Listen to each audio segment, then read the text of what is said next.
All right, welcome. Thank you guys all for coming. We have a wonderful group of panelists who are going to share great information and insights. I apologize in advance. Dr. Weintraub really wanted to be here, but she is sick, so I will be moderating it. Without further ado, I would like to introduce the panelists and have each of you give a brief bio of where you work, what your position is, and a little background for the audience. We'll start with Caroline and then go back. Great.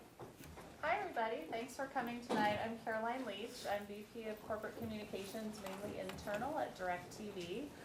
We're just down the street in El Segundo. We're one of the world's largest digital television entertainment companies, so I run internal communications, corporate events, corporate citizenship and philanthropy with a huge focus on change and transition and a lot of social collaboration, work with IT and others. And I came to Annenberg a long time ago in the mid-90s as part of a career change, and it's just been a great boost to my career throughout. So happy to be here tonight. I'm Natalia Lang. I'm a communications manager for Disney. I focus on corporate communications, but within the IT segment, so communications for the Chief Information Officer, and then all IT communications to employees throughout the company. And I graduated with my Master's in Communications Management in 2008. Before that, I dabbled a little bit in nonprofit, and then also satellite media communications, and then accounting. So a little bit of a varied past, but it all brought me here. Great. Cool. Thanks, everybody, for coming. My name is Daniel Atwater. I'm also an alum of the Communication Management Program. Thank you all for joining me. Currently, I'm an account manager at the Pollock PR Marketing Group. We're an integrated PR and marketing services firm. I primarily work day-to-day on technology, financial services, real estate, and retail accounts. It's been a lot of fun. Got a lot to share, so I guess just based on your interests, and I'm really excited about the future. My core drivers are around sustainability planning, so we're trying to grow that practice within the firm, global communication, and just general digital media, like really about digital media. Hi, my name is YVONNE Bennett, and I am the Director of Special Events and Celebrity Engagement at the Humane Society of the United States, which is the largest nonprofit animal protection agency in the nation. Basically, what I do is I create large-scale galas and fundraisers of that sort throughout the nation for the organization, and I also manage our celebrity partnerships, so everything ranging from endorsements to producing PSA campaigns with folks like Kesha or Martha Stewart or something like that, and just finding celebrities out there and entertainment folks that are really into protecting animals and helping them out. So that's what I do. And I graduated here from Annenberg in 2006, so it's been a little while. So I'm really happy to be back. Everything looks great, and it's fun seeing all the little study spots I used to study at, and I've been texting my friends and telling them it's all the same. So anyways, thanks. I did not see any study spots because I never studied. No, I'm just kidding. We'll edit that part out. I'm just kidding. Don't write that down. I'm AJ, and I graduated in 2008 from Comm Management, and I'm the manager of digital public relations for AEG Live, which is the national concert tour producer and promoter for AEG Worldwide, Anschutz Entertainment Group. If you don't know who that is, they own a lot of stuff here in LA, like the Lakers, the Kings, LA Live, all that stuff. 9 major league soccer teams, lots of good stuff. But I'm on the music side. I have a film and TV background, and I'm very happy to be here. It was a trip to be back on campus. I haven't been here in a while. It was cool. So Great. Thank you. So my first question is really about what you guys think separates star employees from average employees. And it's just whoever wants to answer it first, and we'll go. Okay. I think a star employee is somebody who takes ownership of their job, their accounts, or their internal projects, or etc. It's someone who kind of sees the buck stopping at them regardless of where they're at. So what I mean by that is like so I'm in a client service business, so you have to kind of excuse me for everyone who's internal. If you're managing anything, right, you have to look at it like no matter how many levels there is someone above you who reports back to the client or your boss or whatever it is, if they all went away and they came back to you and said, what happened, would you be able to come back and say, this is what happened and here's why, or this decision we made and here's why. And for those people who take that type of ownership, it's someone who has like invaluable trust for everyone else they work with, and that really separates, to me, a star employee. Great, thank you. I always tell people when they interview with me that initiative is really important. If you're reporting to me and you want to shine like a star, I guess, you want to come to me and ask me what you could be doing. What can I do to help? I'm not doing anything right now. What can I be doing to help? I'm working on this and I have questions. I don't mind questions. Don't ever be afraid to ask questions. I'd rather you ask questions than did something wrong. Don't ever be presumptuous. What else? For me, initiative, I've been really surprised by a lack of that in some of the people that I've had reporting to me in the last few years. But that's a big one for me. And ditto everything Daniel said, absolutely. Initiative came to mind for me first, so I'll add to that a couple things. I think a strategic mindset, really being able to kind of connect the dots between things. Second would be an ability to develop strong relationships with a wide variety of people, really at all levels, from CEO to the mailroom. And then lastly is comfort with change and always kind of looking for the newer, the better, continuous improvement, lifelong learner, which are probably all very adept. Sure, and to pony off that actually also is working with different personalities and whatnot, the ability to not take things personally, to not like buckle under pressure. And I've actually, I swear this wasn't because of me, but like when you break down crying in front of somebody you report to, like you just have to really manage your emotions and your stress level and prioritize, and even asking like what my priority should be of somebody is okay. Yeah, I mean, and likewise, I mean, I think it all goes back to relationships, right? Managing relationships is so important, and that, whether you're taking initiative to show that you're committed, right, or you're taking ownership to show that you care, or whatever it is, right? Yeah, and I think to go off of that, you also have to make sure that you're collaborative and working with your executives or clients or partners, and then also adaptability. You have to make sure that you flex well and work with others. And I think most importantly is your ability to inspire people and have a positive attitude. Yeah. Great. So we heard about what makes a star employee. Get the next Oh, I'm sorry. No, I agree. You'll be the first one to start for the second question. What do you guys think separates a strong applicant with an average applicant? What do you look for in that? Do you mean like in an interview or on paper? It could be anything, really. What do you think benefits for? Can I give you my pet peeve right now in interviews? Because I've been interviewing interns. Sure. And this is just me. You guys might like this question, but the worst thing you can ask me is, what's an average day like? Some of you look like you've asked that question and now you're kicking yourselves. You're working in communications, PR, digital. There's no average day. I think a better question to ask, I guess my advice is be careful how you phrase things. Try to make something unique or applicable to the job that you're applying for. A better question would be, what would some of my responsibilities be in this position? What would I be overseeing? What kind of projects would I be managing? On a day-to-day basis, what should I look out for? To just I think asking blanket questions like that is just kind of... Shows a lack of research. Yeah, lack of research. Yeah. It's a little deflating too as the person doing the interview to be like, I got to answer this thing again. Right. So... I was going to say passion. I always notice that with the candidates that come through for us. I mean, obviously, for what I do, it's a nonprofit world, so a lot of it is driven by passion. But at the same time, it's a professional passion. It has to be focused. And no matter what, that we're a charity, but at the same time, we're also a business. And we need to represent ourselves as a professional business. And we work with so many different markets, ranging from donors to celebrities to sponsors, business partners, whatever it may be. And so we're always looking for someone that can be professional, but at the same time passionate and sincere. That's what's going to be memorable for me, is if they're telling a personal story and it's a sincere story, and I think it's going to translate well to what we do. So I think for me, I think it's being able to be confident and present yourself well.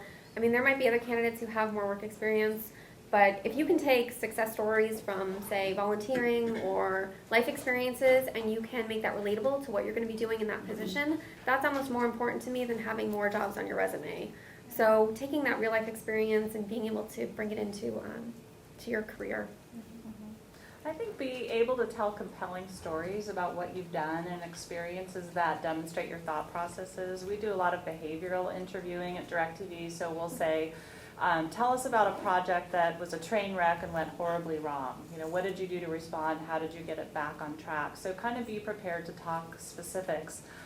We actually just hired a USC MA student who had done the online program.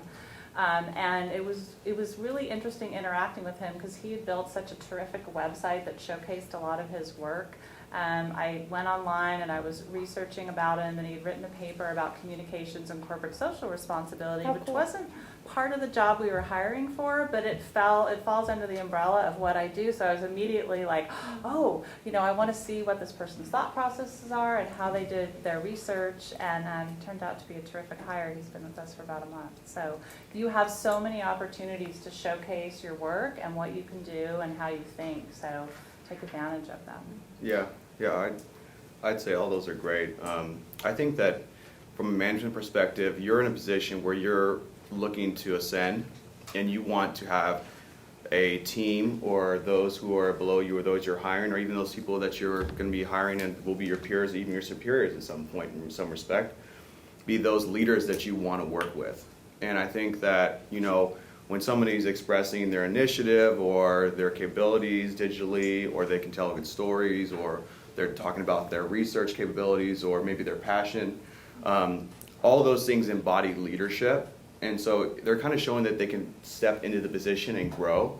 And that's really inspiring. And so if someone leaves the interview inspired, they're more likely to remember you and want to come back to you and say, okay, well, maybe you don't fit that criteria, but what can we do to see about that, you know? And so I think that's really important in an interview. And I think, you know, otherwise, in terms of just general strengths, you know, all those points, you know, being articulate, having a knowledge that is really appropriate for what you're interviewing at that point, you know. To your point, you know, you could study corporate social responsibility. That's something I'm really interested in. My clients don't care about corporate social responsibility. Okay, a little bit, okay. But I'm just saying, like, they're growing. They're growing, kind of. So like, you know, we drive that programming, and I can pull in that experience, and it's wonderful when they do take on it. But at the same time, I have to also curb that, knowing that that's not something they really care about initially. Well, and going back to something you said before, you said something about doing your research. Like, for example, I work for AEG Live, which if you go online and do, you know, 2 clicks through Google, you'll find out that AEG oversees Golden Voice, which I'm sure most of you know because you're the right demographic, is Coachella and Stagecoach and a whole lot of other music festivals. But I work for AEG Live. I don't work for Coachella. So when people come in and they tell me they want to work for me, and every day, because I want to go to Coachella for free, like, don't say that in an interview. Are you kidding me? How do I get free concert tickets? Don't say that to me. I'm sure you work at Disney. I'm sure people ask you, like, what kind of pass do I get to, my brother works for Disney too. What kind of level pass do I get to go to the park for free? Like, don't ask that in an interview, guys. Come on. Like, you laugh. It happened to me yesterday. Like, it's crazy. So. Yeah, do your research, know what you're going in to talk about, be professional, demonstrate. I really liked what Caroline said, like, even if it's not necessarily applicable to the position at hand, show me something, tell me a story, show me what you're capable of, show me the level that you can rise to. Yeah. Great. How has your degree in communication management helped your career? Well, Go for it. okay. You know, I think when you go to graduate school at an institution like USC, you know, you're at the largest enroller of international students in the world. It's a major private institution. It, in a sense, runs itself like a business. And so you develop a certain acumen coming out of USC. And so whether, you know, the communication management program is very much like, that really exhibits that. Like, you're able to touch on being in this type of environment, but not just that, you're actually getting a very strong specialization in your field. So when you come out, you know, you really have a greater credibility, and you really have to be proud of that. But at the same time, you also have to leverage that with the network that you get here, with the classes you can take, not just within your program, but outside of your program. So like, for instance, I took classes in finance, right, economic development, because that's ultimately an interest level of mine, and now those are my clients. So you have to kind of look at it from like a visionary perspective, like, what is the institution to me now? What will it be for me in the future? And then how can I leverage a program for that?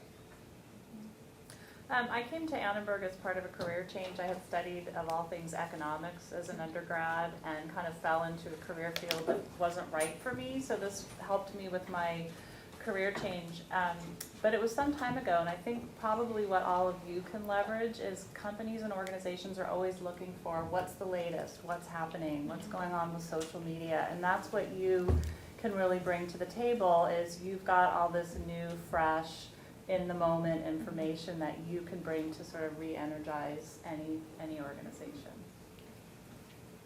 Yeah, and you know, you have the bandwidth now to follow all that stuff, right? Like you have the capability to find your niche and then now follow it and create a brand for yourself, right? Like, and so now you got that and you create a brand for yourself. Now it's like kind of the world is your oyster. You have to go find where does that have a place and a home and where is it relevant. I think this must be like the best time to be here too, because I know, Daniel and Natalia and I were all here at the same time, but social media was like, I mean, it was brand spanking new. I think I might have taken the first course Annenberg Comm Management offered in something that was even vaguely related to social, and I actually wrote my thesis on social. Is Ben still in the room? Yeah. Yeah. I wrote my thesis on social, but I graduated in 2008, and that thing's outdated like crazy by now. But it must be really cool to be here. And what I would suggest is, I don't know how many of you do this, go on the internet and read blogs and websites like Mashable, TechCrunch, but more than that, about social media and communications and PR and all these things, and find out what's coming and what's trending and what's going to be happening next year and what people are projecting, and bring that back to your classrooms and ask questions about that. Because you're not graduating right now, you might be graduating next year, and you want to be prepared at that point. Right. So I think forward thinking is really important. Yeah.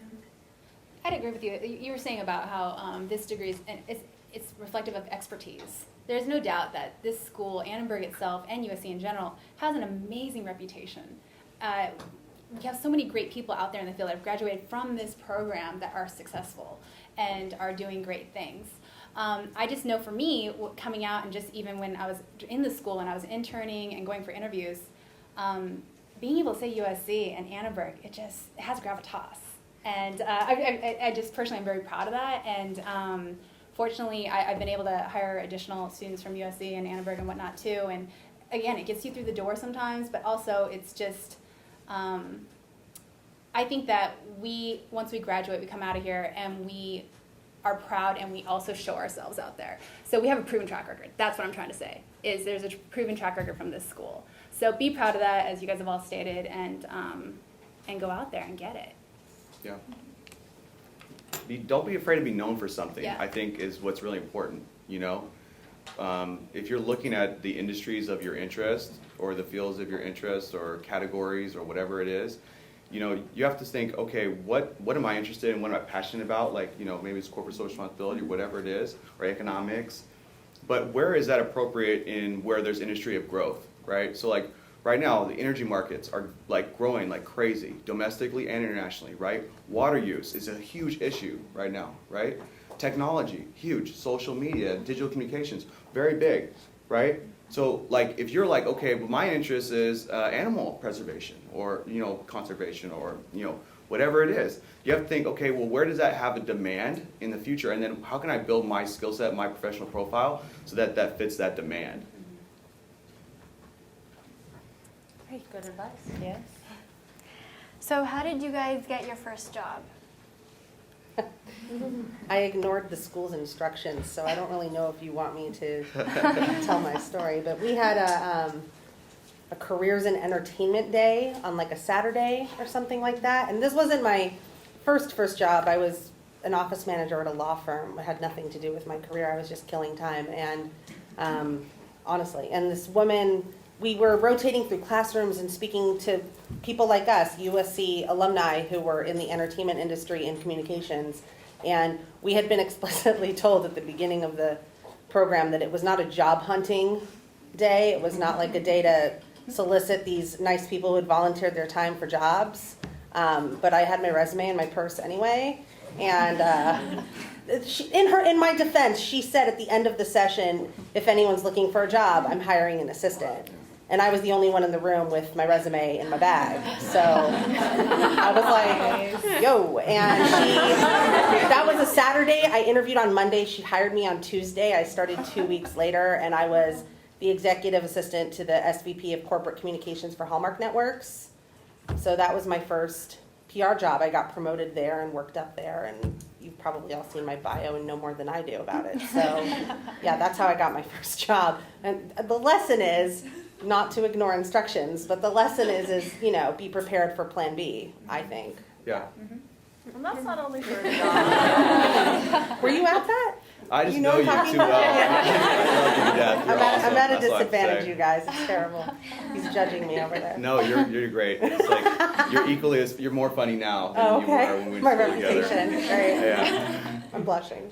You know, I think it's an important point, though. It's important to know what the rules are, but it's also important to know when do you sort of push up against those. Right. I mean, I wasn't going to go up to her and just ask for a job, but if you're too much of a rules follower, you're not going to be able to move your career forward. I'm not saying don't go out and do things that are unethical or illegal or things like that, but be prepared. Like, think ahead. Like, what might happen? What should I have with me? What should I be prepared to do or say if an opportunity presents itself?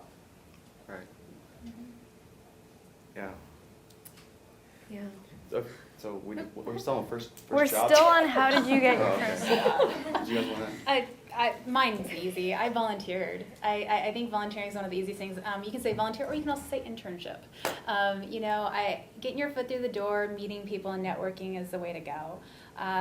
People, I think, instinctively want to help people that are up and coming, and so that's a good thing. And for me, I volunteered and just said, hey, I'm out looking. And from there, my resume started getting passed around to a lot of people. Yeah. And that's kind of how it works. Yeah. Sometimes, so that's worked well for me. Right. Yeah, same experience there for myself. My first ever job was volunteering, which led to a summer gig, which then turned into a full-time position. But more recently, it was right after grad school. I had an internship that landed into a full-time position, and then you start networking and you get to know people. And fortunately, I got moved from one company to another one because I left with the director. And you just build those relationships with people. Yeah. Stay friends with everyone in this room, because someone Right. in this room Yes. might give you a job someday. Right. That's true. Or be an investor, partner, or shareholder. Like, Yeah. certainly, and that's so true. I think one thing in speaking with people who are up and coming is that you have to remember that every day is an opportunity. And Yeah. you never know who you're going to meet. We're in the entertainment capital of the world. We're also the second largest media market in the whole world. It doesn't matter if you're based in London, Buenos Aires. It doesn't matter where you are. You don't have that. And so like you're literally like in this spot where it's all happening in like really in the digital communication industry. And so you have that opportunity that every single day you wake up, you can meet someone that could change your life. And so like that's really powerful. I want to live that life, dude. I mean, I think life's fun, but that's like really where it's at. And so some people say, I don't want to go volunteer. I'm not getting paid or whatever it is. It's like if you can make it happen because you could volunteer and impress someone. And it's not like it's not where you're at today. It's what shoes you could potentially fill. So if you show up and you're volunteering, but you're wearing like a nice professional attire and you're walking around like you own the place, somebody's gonna be like, oh, you work for here. Can you do this? Yeah. All of a sudden, just already respecting just the way you carry yourself. Sure. And so I actually got my first job because I ran a student club here that was a education advocacy organization for West Africa. And so we hosted an event with a wonderful woman who chaired a nonprofit that does development work. And so it was great because Annenberg hosted us and we had food and people came out and it was great. But at that event, I built a relationship with her. And so then afterwards, we stayed in touch and I did another couple of events later at USC as a student. The job I had here on campus, like I was thrilled about, it fell through. So I was like, and then I was running another project for the World Cup that fell through. So I was like, yeah. So I went back to her name's Sarah Culbertson, and I said, hey, what do you think about me being a consultant within your organization? I'll write my position description, we'll work it out, like, what do you think? And she said, well, I can only hire you part-time and this and that. I said, I'll take it. So I ended up working with her. It was about a year. It took me to Africa. We did partnerships. We did all sorts of kind of stuff. But it was just that kind of initiative that I was telling you about. Like, you never know what opportunity presents itself unless you solicit it, unless you present yourself for it, and all that stuff. So. I was going to say one point to all that too, is that to note flexibility. No. Is that I know that oftentimes it's easy to fall into that trap of like, okay, I'm going to go, I'm going to graduate, I'm going to get this full-time job, it's going to have full benefits, and it's going to be this salary, and it's going to be X, Y, and Z, and you kind of have this cookie cutter, right? Or that's what you hope for. But oftentimes what happens is that dream job, it may be there, but it's just not open yet. And you have to be flexible with what's there to make your way through the ranks, or to get you to that next bridge that's going to connect you to that next person to get you to that dream job. So flexibility is key. I mean, oftentimes those opportunities are going to pass you by. The consultant position. I mean, that's huge. It's one more step along the track for your success. So just flexibility is a good thing. Right. That's great advice. And also, don't fear rejection. Welcome rejection, because it means you're trying, you're putting yourself out there. And it's even good if you practice. Yeah, it's good practice. Even if you get rejected for one job, which has happened to me, that person may see potential in you, and you may hear from them when they have something down the line. So rack up the rejection. Right. 'Cause I do it all the means you're time. When I meet making people at these progress. events, I forward them job leads that I have nothing to do with. I'll forward it to you. Right. Yeah. Yeah, I mean, absolutely. We, an organization that I work with pitched a client, and we didn't retain the client. And so it's like one of those things where you're like, it's kind of a bummer. You prepared all the materials, you put together a deck, you presented, and you took your time, and you were kind of like, I wanted that. But then afterwards, it took a couple weeks, and I actually reached out to all their executives and said, listen, maybe it wasn't meant for us to meet today and work together today, but I'd still like to be in touch. I'm still inspired by your business. I'd love to stay connected with you on LinkedIn. Like half of them like connected back. And I'm never surprised by that, actually, because people get that. They get that it's a long-term relationship development process. It's not just what's happening today. Neil, you got a question? Thank you.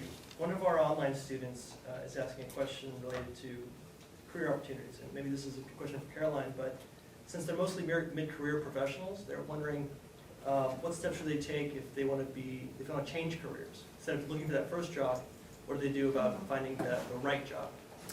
Well, I can start by saying what worked for me. I actually was at quite a large company. I was at a big aerospace company. It's now north of Bremen, so it was about 10,000 people. And I decided, when you're changing careers, you can be changing your function and your industry. So I decided the easier step would be stay in the same industry or company and change careers, because you can leverage that industry knowledge that you have and you're not a complete newbie. This kind of goes back to the first job question and not fearing rejection, because in my own company it was so large that I could have been anyone. So I ended up applying for 6 different positions over a period of a couple of years. The first times I got they actually sent letters at that time that, your skills do not match what we're looking for.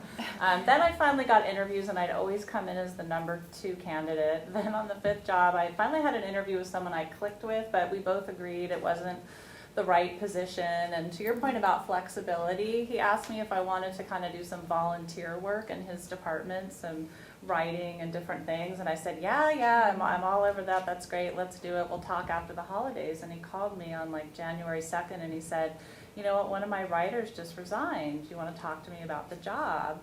And I said, absolutely. I went over to his office and I met with him. We talked. We kind of went through the whole thing, and then I got this sort of sheepish call from the department assistant, and she said, Caroline, you actually have to apply for the job before we can offer it to you. So that kind of is like, keep trying, don't fear rejection, build relationships, and then the other thing about that is you're not competing with a whole pool of candidates. That actually happened to me at DirecTV as well, where I had just called someone I knew who at that time was the head of Corp Comms, because I was trying to track someone down, and he said, Caroline, we have a position here for a communications manager. Do you want to come in and talk to me about it? He said, we've been having a really hard time finding someone. I said, sure, I'll come talk to you. And, lo and behold, a couple weeks later, I had the position, and I wasn't competing against anyone at that time. And I started as an individual contributor, and I now have a team of 40. So I would say if you're changing careers, leverage where you do have knowledge, try to apply that in new areas, build a lot of relationships, volunteer, and just never give up until you find what you're looking for. Right. Yeah, and you never know where your passion will allow you to make a career change. A friend of mine that I just reconnected with, we worked together in real estate for 2 or 3 years. She was amazing. And she was like in this space where she was in financial services, doing acquisitions and real estate development. But there was just like something about her that wasn't fitting. She's actually really interested in healthcare and fitness and all that stuff. But she always kind of like exhibited that on the second tier of her life.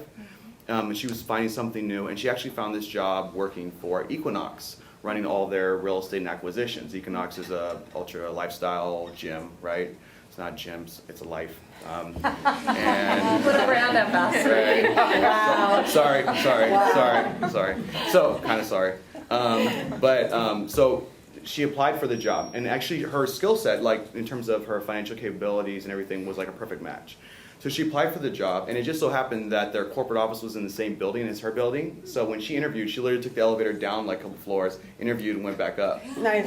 which was like really cool. And she was telling me this story how she, when she first applied for the job, she got this kind of like cookie cutter, like, we're sorry, your skills don't meet your experience. She literally found out whoever the hiring manager would be, called him up and was like, I'm not certain if you're aware of this, but I was rejected, and I want to tell you that that's an error on your end. Wow. And I'm perfect for this position. Let me tell you why. And so she like gave him 3 like top line bullets, and he was like, oh wow, that's interesting. Tell me more. And so she, well, let me tell you about this. So then she goes into the interview. They like had a good interview, and they were like, first of all, like, how do we miss you? Like, you're definitely our top consideration set. She's walking out, and they start talking about Soul Cycle, I think it's called. It's like a spinning class. Yeah. And turns out he's like a Soul Cycle nut. Like, he's like all about it, and so is she. And so they had that connection. She got the job. Wow. You know, That's ballsy though to pick up the phone like that. That's a really important point. Don't let yourself be in a position where you're going to be screened out by someone who doesn't know you and doesn't know what you have to offer.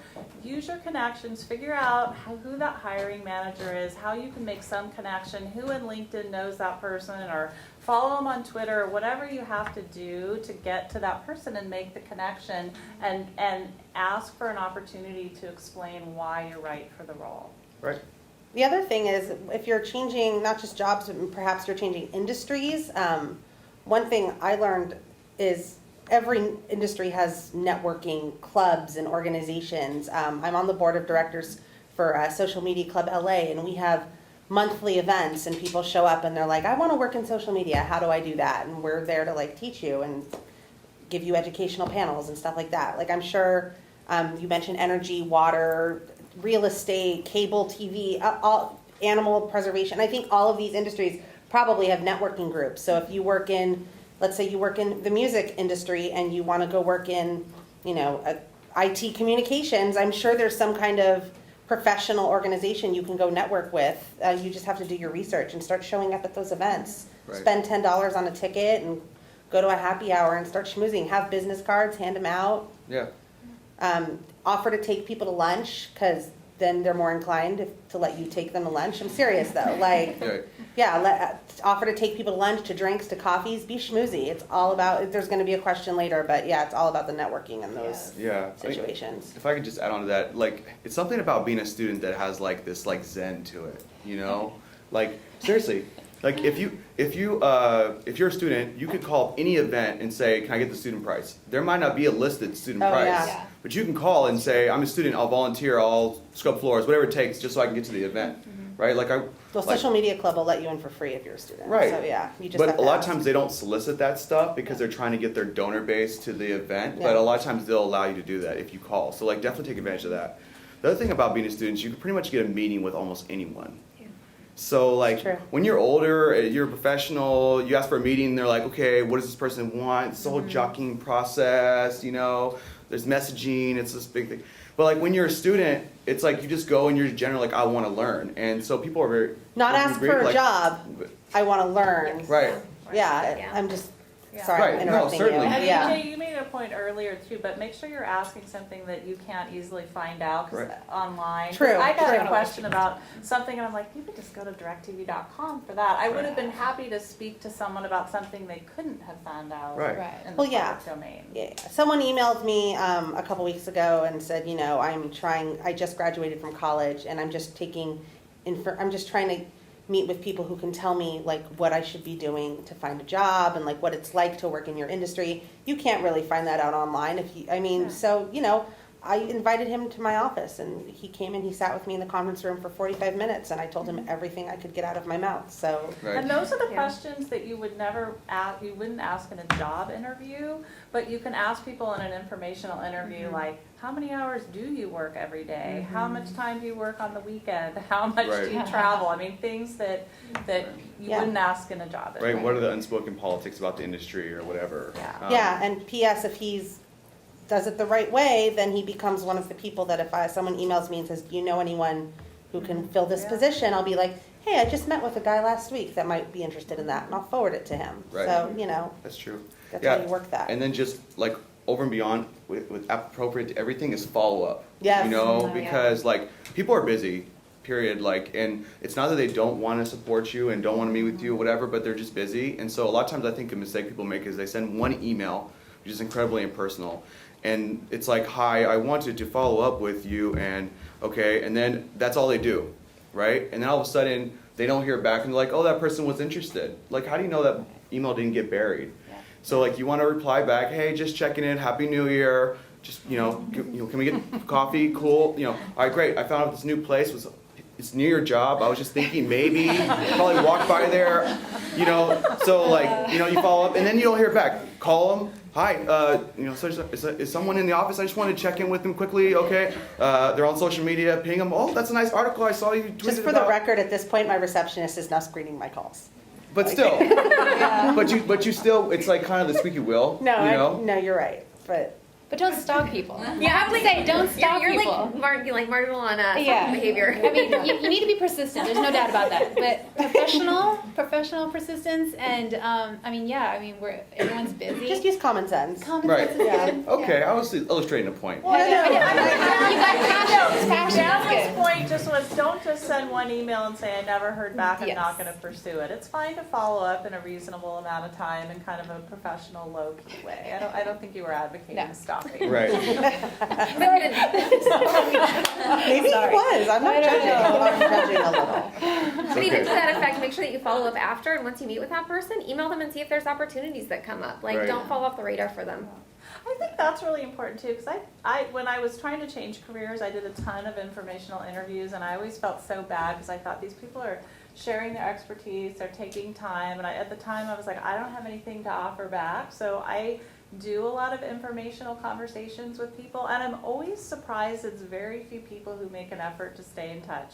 Not in a stalking way, but every 6 months to a year, Poor just a little ping or a touch base or a comment in LinkedIn, or kind of identify people you want to cultivate relationships with, and then kind of have a plan for how are you going to stay in touch with them over time. Right, and use like seasonal spikes, we call it in PR, right? So it's like, let's say you annually, like this, I do this every like January, is I actually then reach out to all my mentors and say, hey, just want to give you an update on where I'm at.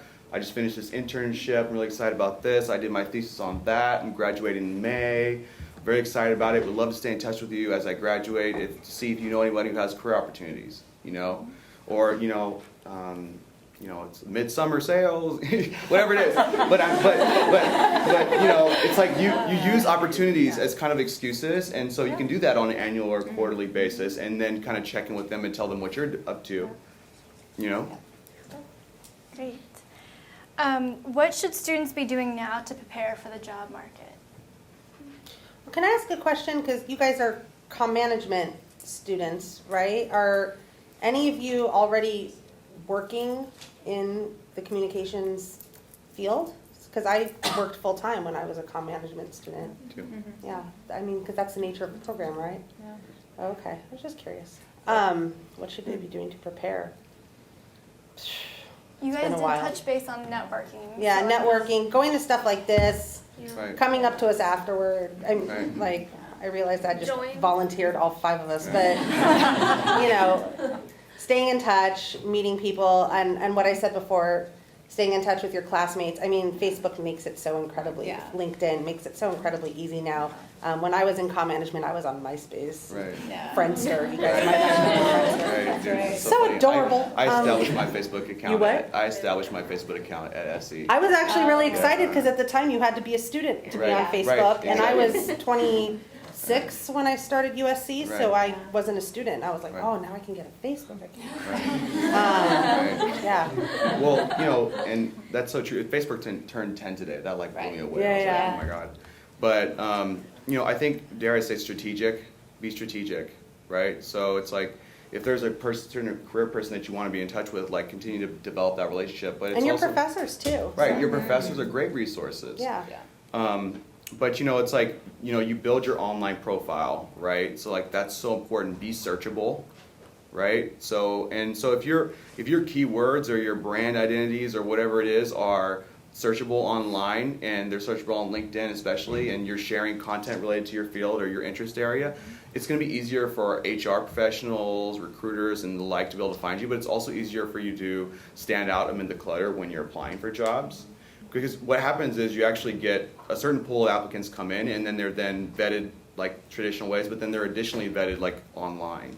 So you want to be in a position that you kind of make it through the different levels, right? And then just kind of be strategic, right? So like every meeting you have should be strategic. It's not just I'm going to meet you because I met you in an event and now I want to talk to you, but you're not at all related to my industry or where I want to be. You meet one person, you ask them to recommend you to meet another person. That person helps you get a little closer. Then they recommend you to another person, you get a little closer, and so all of a sudden you're kind of like developing a network that's closer to your interests. So by the time you do graduate, you have your profile on deck, and then you all of a sudden have these 3 or 4 different connections, or maybe 10, that can help you direct you to the right type of opportunity. So hopefully they can forward you that job. I would recommend to be on top of trends, think about the future, think about how the nature of work's going to change, how technology is going to change, how industries are going to kind of ebb and flow. Because a really great career strategy is to join a company or an industry just as it's kind of like taking off, because that'll accelerate your career a lot faster than if you go into an industry that's sort of mature or declining. So think carefully about where you go and how you think things might evolve, and then always throughout your career be kind of keeping tabs on what's ahead, what's changing, and how should I adapt and navigate my career. I would also say, like some real talk, guys, if you're about to graduate, this is the time when you should be going into your online social profiles and getting rid of pictures of you looking stupid. I'm so serious though. Yeah. Like I don't know about, I fully own it. If someone applies for a job with me, I immediately look them up on Facebook. Yeah. We've actually had I do people too. in my group, I had someone on my team say that there was a candidate who she had followed her tweets and Twitter, and nothing that had ever come up in the interview had caused her any concern until she saw that Twitter stream, and she decided that was not the person she Right. wanted to hire. I had one person tweet after meeting with me, nailed it in the bag, and I was like, not anymore. Right. Like, Right. that's the age we live in. So if you're graduating in May, June, September, whenever it is, start getting rid of those red solo cup pictures. And seriously, You know the though, brand, like, too. yeah, and just you're your own best publicist. Yeah. I tell people that all the time. Actually, you're your own best publicist. You are out there being your own advocate for your own brand. So go out there and make your brand the most professional one it could possibly be, the most hireable one it could possibly be. Start using LinkedIn. Get off Facebook and start using LinkedIn. I know about 5 of you have already added me on LinkedIn. Good job, by the way. That's fine. So Ooh, can I respond to that? Yeah. Okay. So you add someone on LinkedIn, don't just add them on Oh, yeah. LinkedIn, Yeah. okay? I don't know you, okay? Like, do you know what I'm saying? Like, okay, so a couple people added me on LinkedIn. I love you guys. You guys are alums, and just because you have a USC affiliation, I'm gonna respond back and say, hi, very nice to hear from you. Can you tell me why you reached out to me, or do we have a mutual connection that whatever it was? Just because you went to USC, I'll respond. But if you didn't, or what have you, I probably won't. And the reason is because network's important. It's actually kind of a thing, exclusivity thing.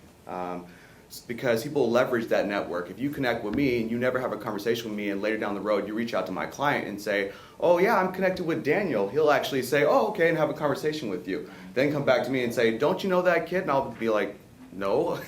You know, so you actually want to like reach out to someone and say, hey, listen, based upon your background, you have an interest in this area. That's actually an area I'm looking to grow in. I'd love to buy you coffee for you. You don't have to necessarily buy dinner or whatever, but okay, I would like to buy you coffee, or can we have a phone conversation and learn a little bit more about what you're up to? And then once I establish that relationship with you, then add me on LinkedIn, and then we could like continue to have that relationship, and I can keep you in mind better also. And likewise, you can also keep me in mind as well. That's really important. Always personalize that LinkedIn request. Yeah. Don't send the standard one. Yeah. I'd like to add you to my profile. Yeah.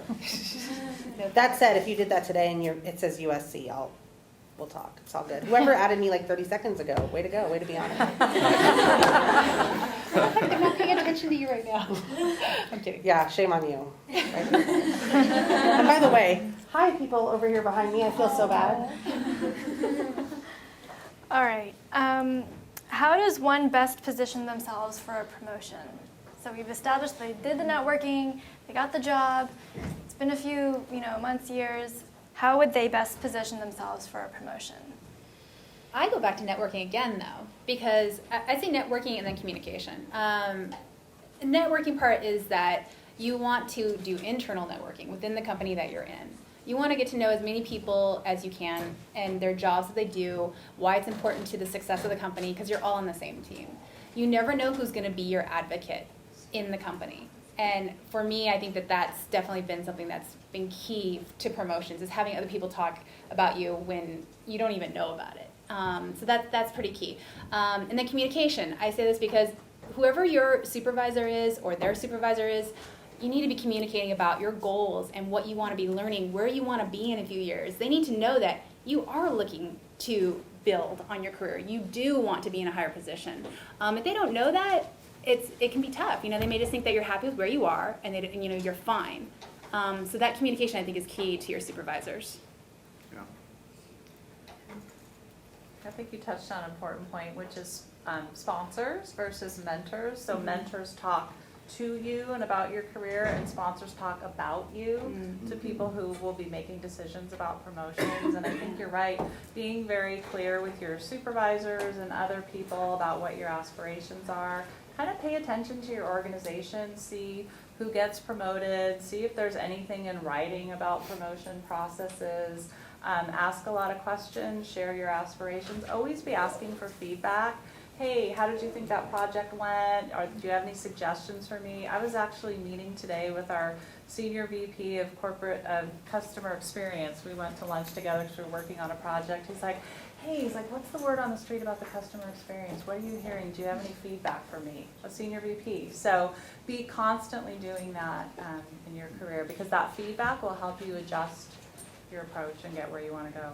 Yeah, certainly identify the characteristics of those who are above you. If there's every company has a certain culture, right? So in some companies, sending an email at 6 o'clock in the morning is frowned upon. Some companies it's seen as you're like a go-getter, and that's actually seen as valued.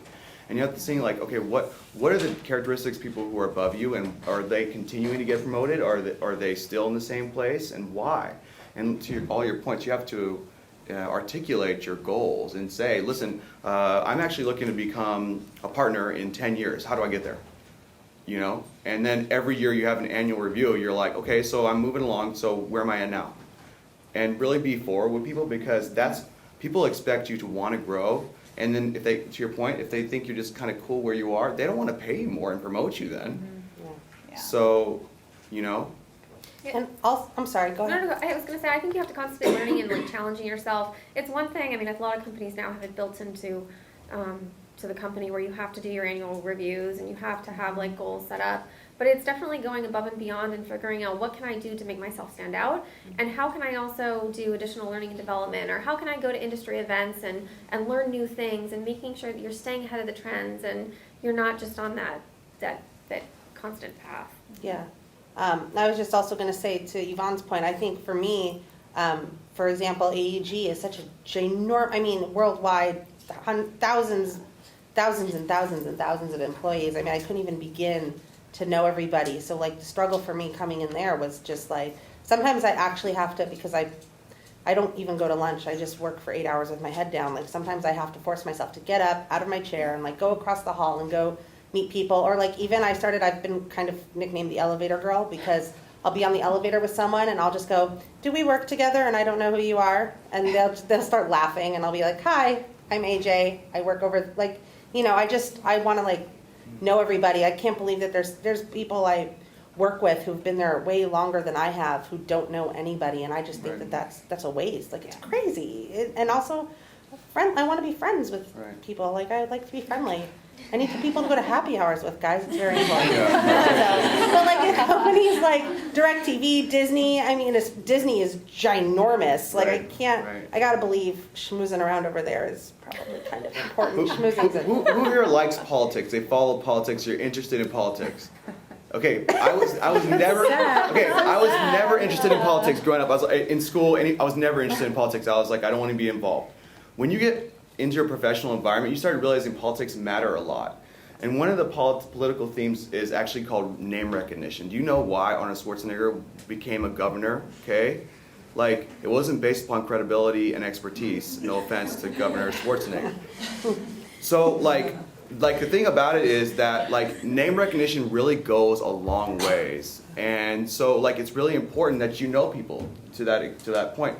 Also flexibility, like you were saying, it's like, you know, if there's a position above you that doesn't exist, that doesn't mean that it can't exist in the future, right? Like before, do you know what a CSO is? Does anyone know what a CSO is? Chief Sustainability Officer? I didn't know. Don't feel bad. Right? Like, no, like that position did not exist like 5 years ago, right? Why does it exist now? It's because people advocated for it. There's market demand, right?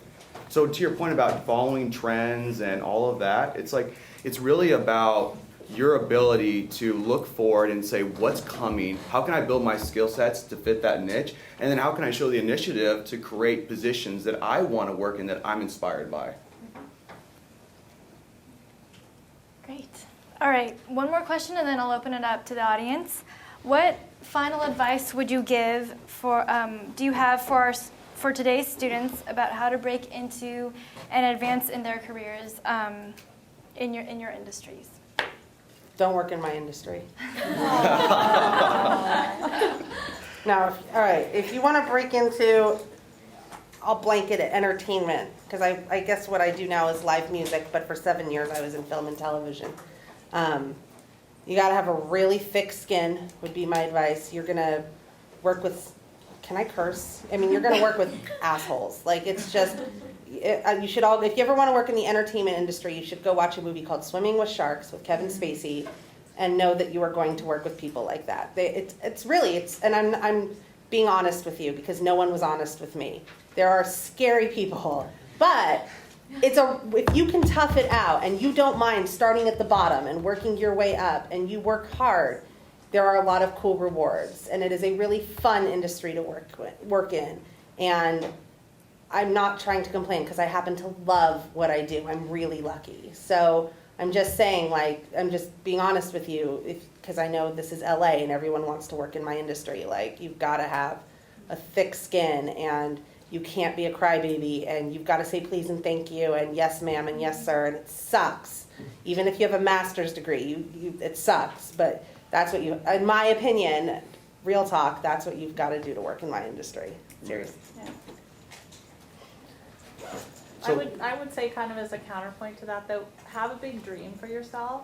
You know, aim really high. I'm so jaded. But you know what your comments were making me think of was The Devil Wears Prada. Yeah, which yeah. I actually think is a great film. I actually took a lot My mom used to call really- one of my bosses Miranda Priestley, so.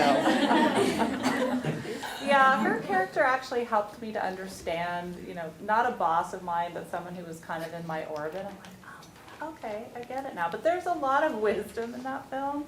But I would say, have a big dream for yourself. Like, aim really high, because more likely than anything, you'll get there eventually. And even if you don't, you'll end up somewhere really good. So just have a big dream and don't give up and keep trying, and remember that the rejection is they're telling you you're making progress down the path even though it doesn't feel like it.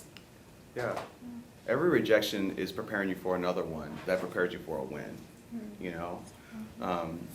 So, yeah, those are really great points. The question was more about how do you survive? Tell me again.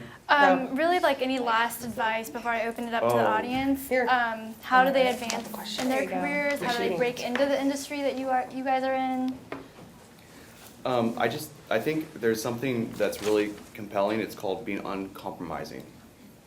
You know, it's like you got to be that person that is someone will always remember, and you're going to make sure you're going to be there no matter if they want you to be or not. You know, feeling like you deserve to be in the room. Make yourself a really Right. valuable asset. Yeah. Right. Like if you're in your firm, they want you to be a social media guru, and you don't like social media, you hated it all your life. Go build skill sets in social media. Okay.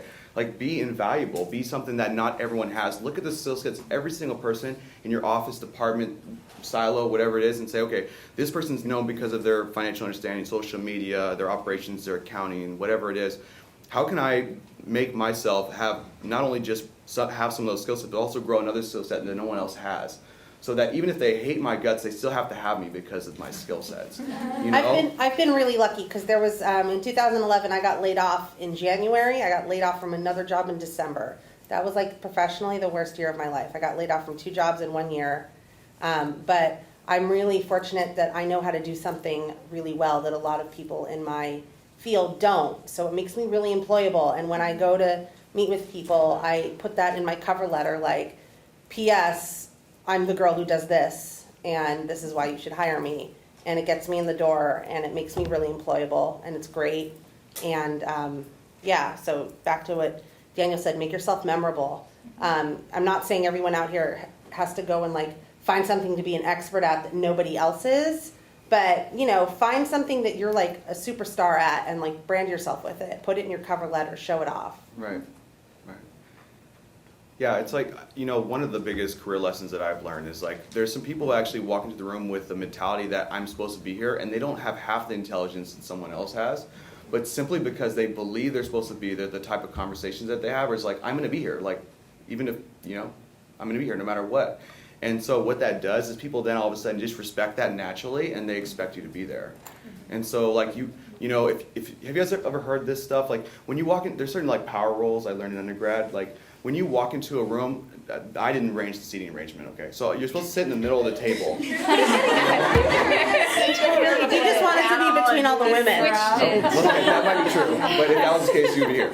So, but yeah, like you sit in the middle of the room, what does that tell people? That's a nonverbal communication that tells people you want to be inserted in the conversation. You want to be the leader in the conversation, right? If you're in the very corner spot of a long table, you're not going to be inserted. Not always. Sometimes I think there's value in being the quiet observer. Absolutely. I think you can still be a quiet leader. I don't think you have to be as vocal and True. outspoken. Yeah. That's true. There's pros and cons to both. Yeah. Yeah, and to be fair, in case you haven't noticed, I struggle very much with being the quiet person. So I should take my own advice. Yeah, likewise. Yeah. Likewise. But just being sincere, you know. So.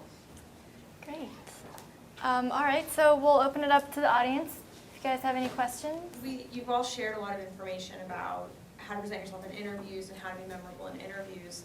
But I feel like a lot of us are facing just getting into the room and competing with hundreds of applicants with a cover letter and a resume. So I would just be interested to know more about what captures your attention on the page in a cover letter, how to get your website looked at, just getting recognized in a sea of so many other people that may have similar qualifications. I actually think it's before that. I think that's where you do your meet and greets with people and you reach out to them and you say, hey, I'm interested in doing this and I just want to meet with you and I just want to talk with you. It's getting on the page before you send in your resume. Before you want something from them. Before there's a Yeah. position Right. open too, so that when one does open up, you're one of the first people they think of. Sure, Because, but I mean, half the time I don't even see all the resumes.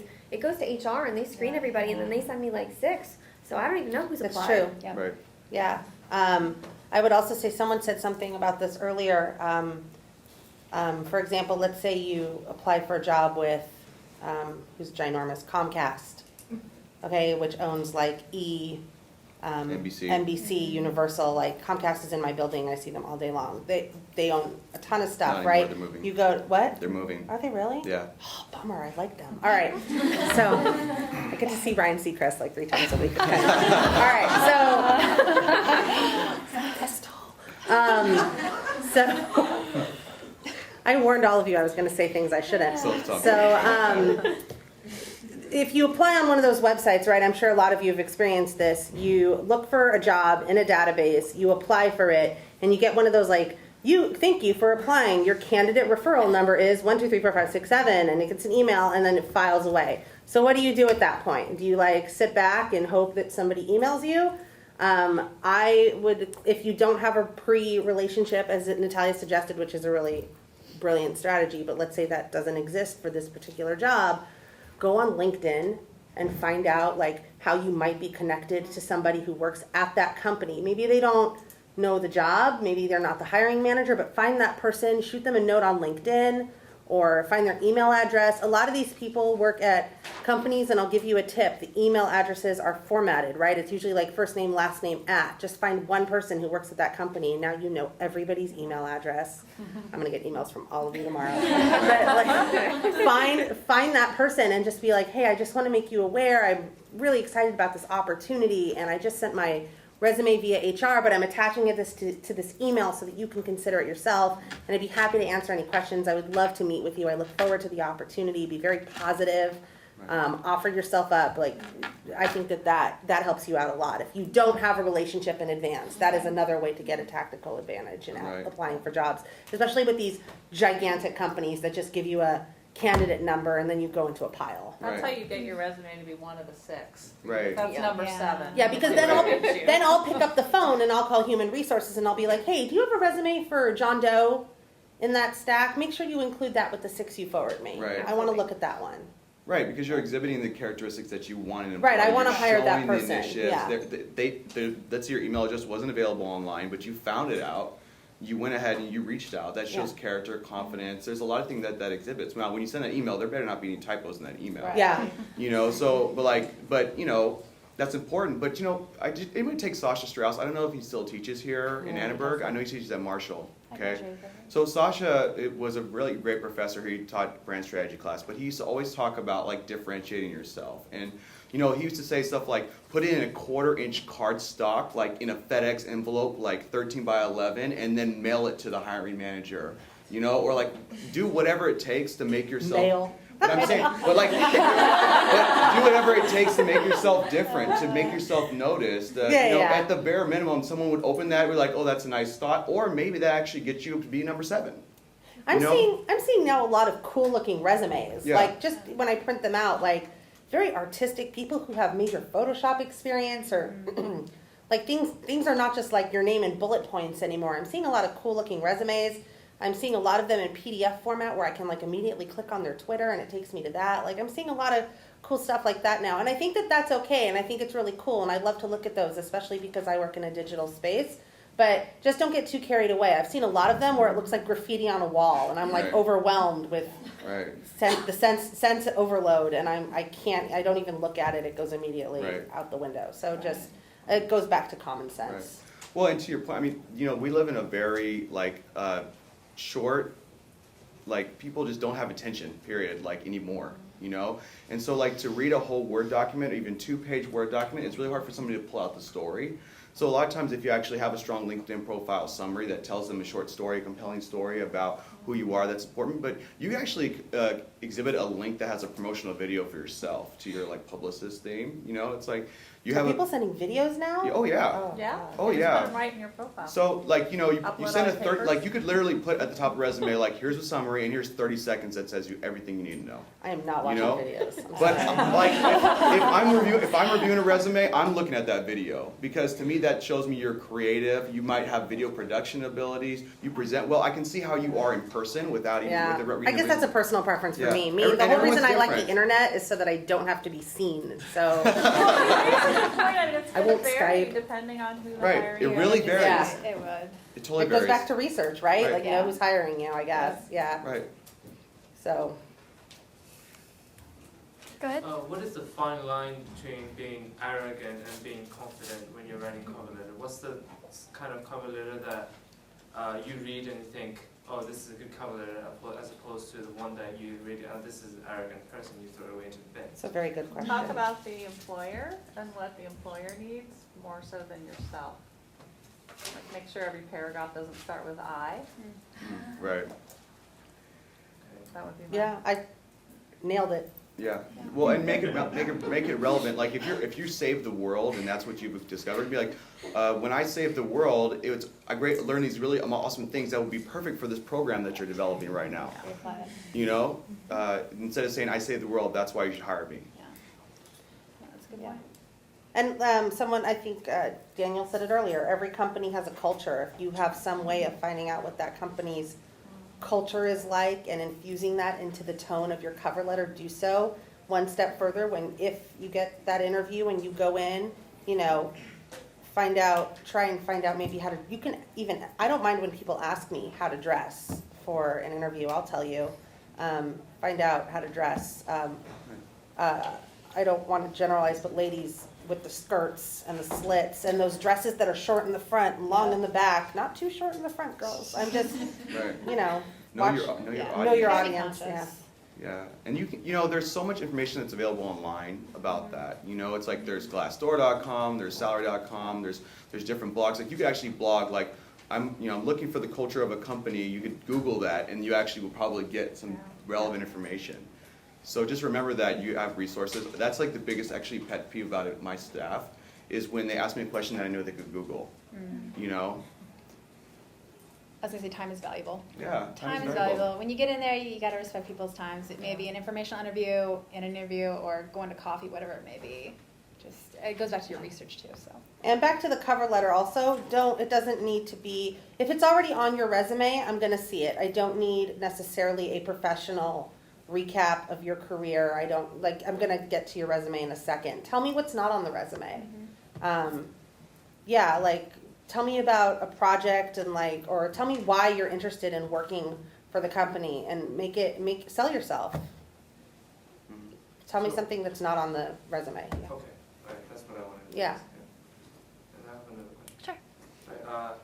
Right, this is specifically directed towards what Amanda said. In entertainment industry, you said there's a lot of assholes.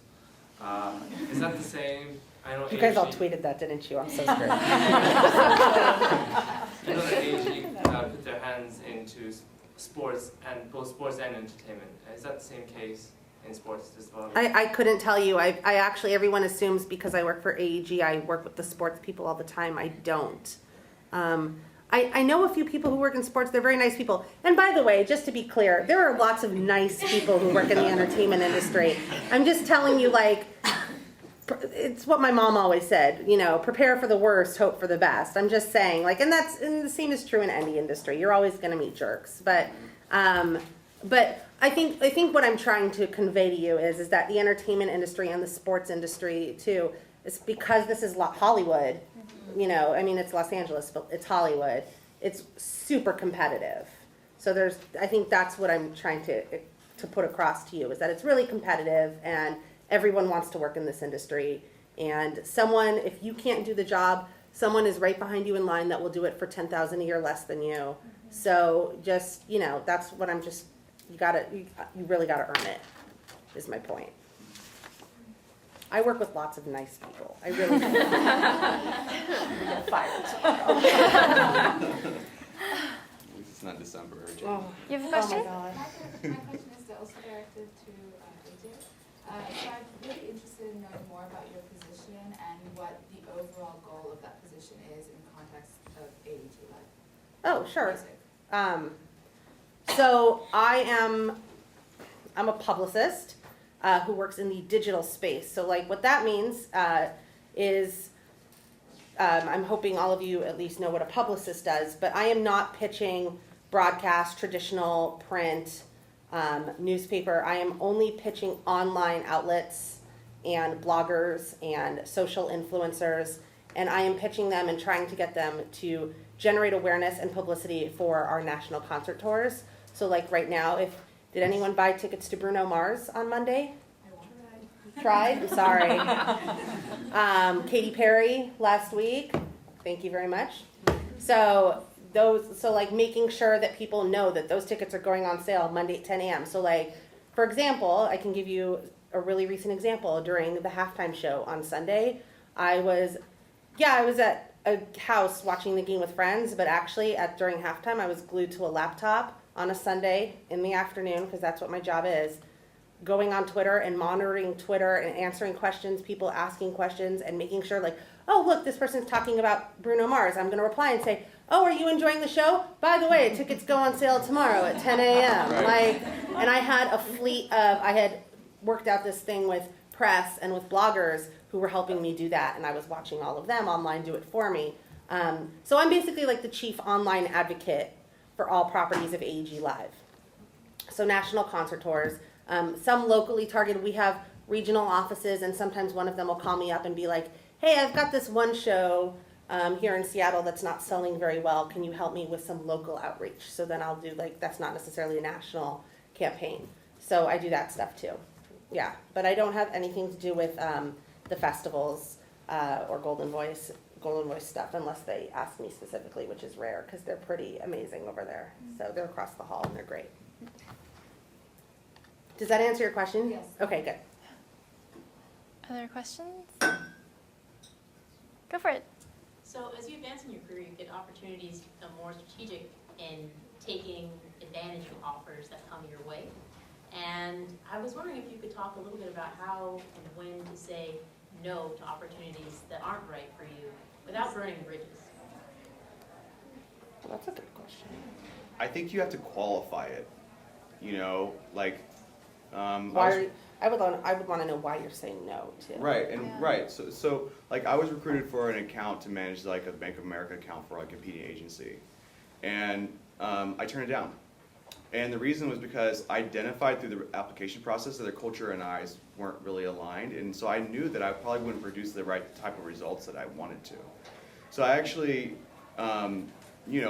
was looking at it like, this is a really great professional opportunity. It looks good on a resume, but actually, would I be happy? And so if I'm not happy, would I produce the results that I would? And so I actually had a frank conversation with them and said, listen, you guys are amazing, but I think that your culture is a little different than what mine is, and so because of that, I'm not going to be as happy, and because of that, I'm not going to produce the results that you deserve in the employee that you have.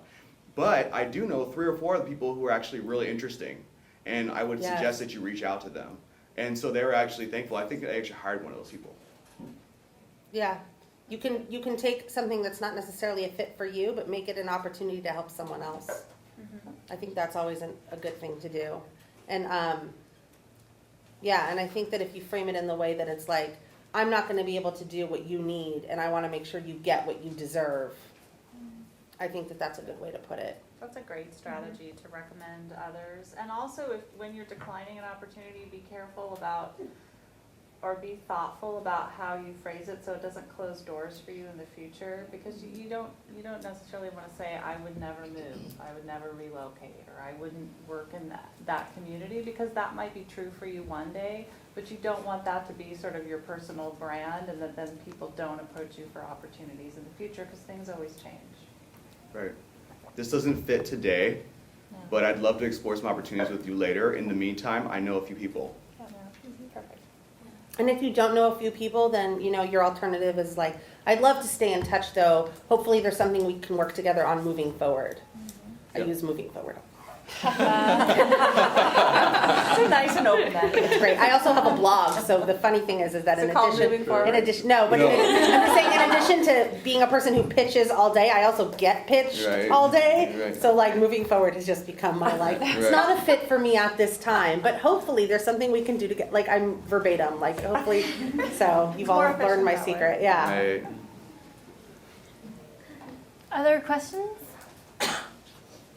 What are some of the questions you want to ask, but you don't feel like it's appropriate, but it's a burning question? I guess it's like, yeah, we'll totally answer those. I like those. Someone right behind you. Right. So I think I'm currently in the position that Caroline was in a few years back, where she worked for an aerospace company and you're trying to transition out of it.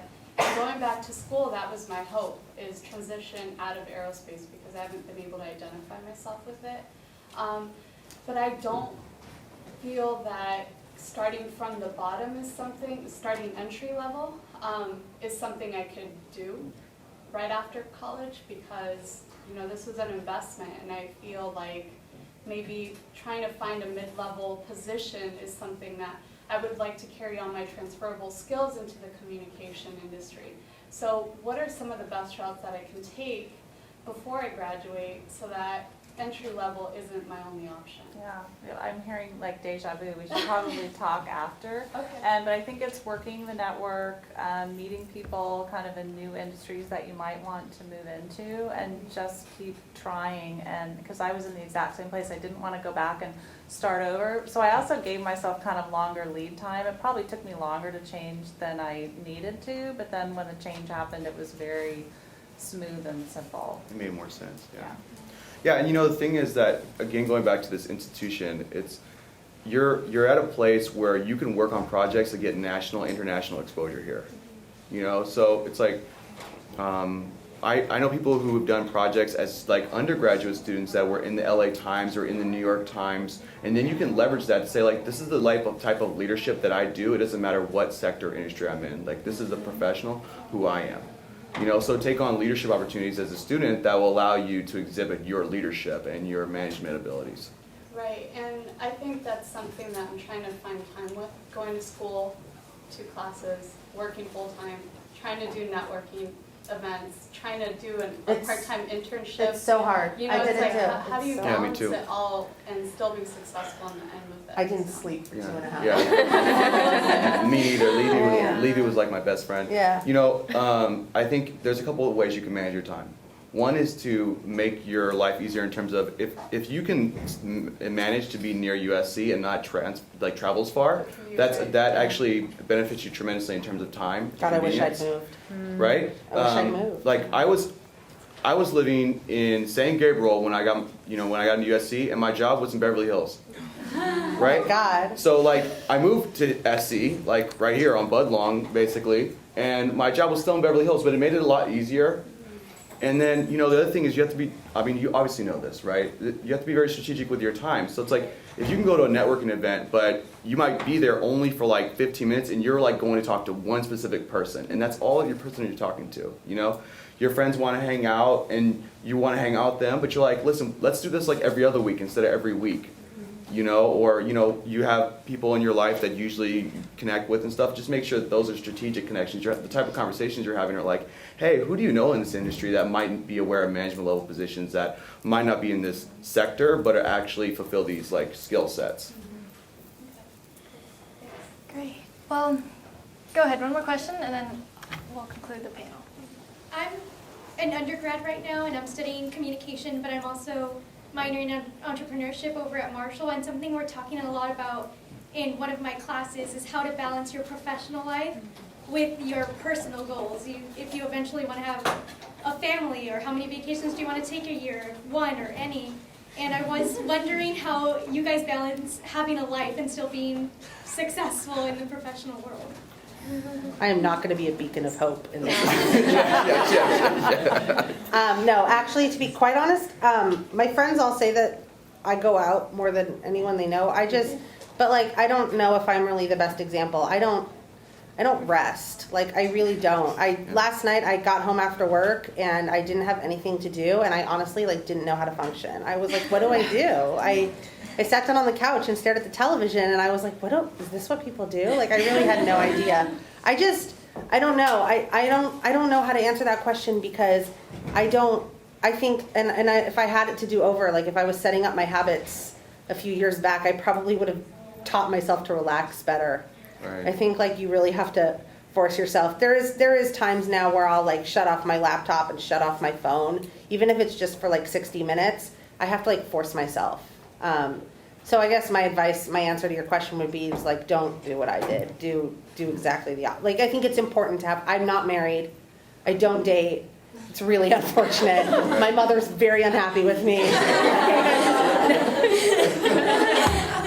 Well, she is, but I'm just trying to be funny. Right. But I'm just saying, like, you should make time. I think it's a good question because I think you should make time for that Right. stuff. Well, I think you really enjoy what you do. Cause I my do, advice yeah. is make sure you pick something that you really love doing and you're really going to enjoy putting the time in, but really prioritize what's important to you in your professional life and your personal life. I'm married, I have 2 children, I work, I would call extreme hours, but like by choice because I really like it, but then I draw boundaries around, you know, when do I need to be with my family? Those relationships are really important. Life goes by really quickly.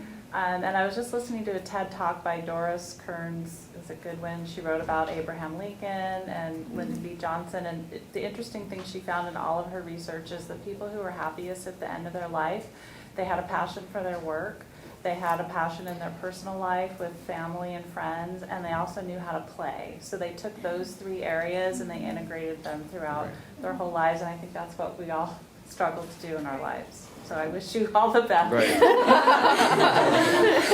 Well, I think, you know, you have to, and I think we all grow and learn this, you have to like make yourself priority number 1, you know? So if you're like, I am a big workout person, I wouldn't want to sacrifice working out, then like find a place for that and don't compromise on it. You know, if you're a family person, then like find a place for that and don't compromise on it. And then in other respects, then you kind of find your compromises.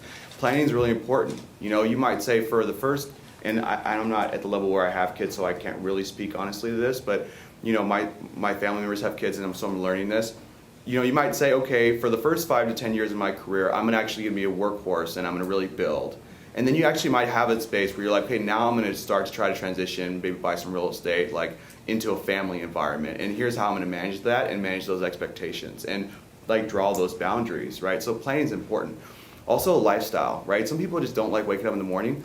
I actually find it to be very valuable. If you wake up before everyone else does, you can actually get away with a lot of those things that normally you wouldn't have time for in the afternoon. So with all my personal projects, I wake up early. This just so happens that they're on GMT time, so it's like it works out. But like, you know, I wake up really early, and so then I go to the gym, and then I do my projects, and I'm making my Skype calls, and I'm doing all that stuff. So by the time I get in the office at 9, it's like I've already gotten rid of all that stuff, and I actually feel fulfilled by my day, and then I can focus just on work and not feel like I'm missing out on life. I also do a lot of like I realize I made myself sound pretty sad, but like I do a lot of like phone calls because it's LA, it's a commuting town, and I'm in my car a lot.